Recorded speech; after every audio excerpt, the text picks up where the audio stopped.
જ્યારે આવા બાળકો ઘરે એને બાંધીને રાખવાની વાત હોય ત્યારે અહીંયા આવી રીતે શિસ્તમાં બેઠા છે ત્યારે આપણે ગજાનન ગણપતિ મહારાજને પ્રાર્થના કરીએ કે બેનને અને એમના પરિવારને એવી શક્તિ આપે કે આ બધા બાળકો છે એ સાજા થઈ અને પોતપોતાની ઘરે છે એ પાછા સ્થાન મેળવે એવી આજે આપણે ગજાનન ગણપતિ મહારાજને પ્રાર્થના કરીએ.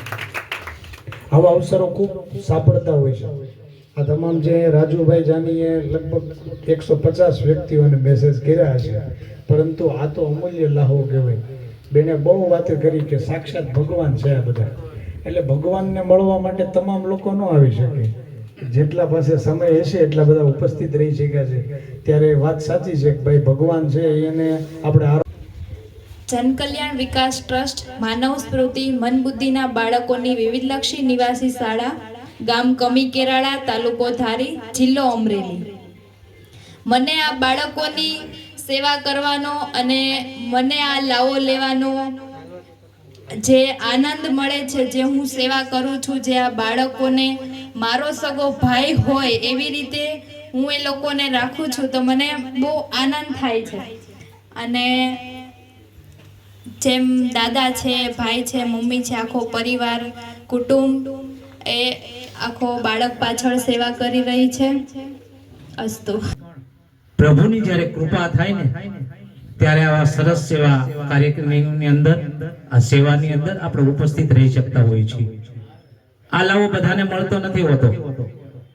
આ દાન મહારાજની કૃપા હોવી જોઈએ, મા મોગલના આશીર્વાદ હોવા જોઈએ, તો જ આપણે આવા કાર્યક્રમની અંદર ઉપસ્થિત રહી શકતા હોઈએ છીએ.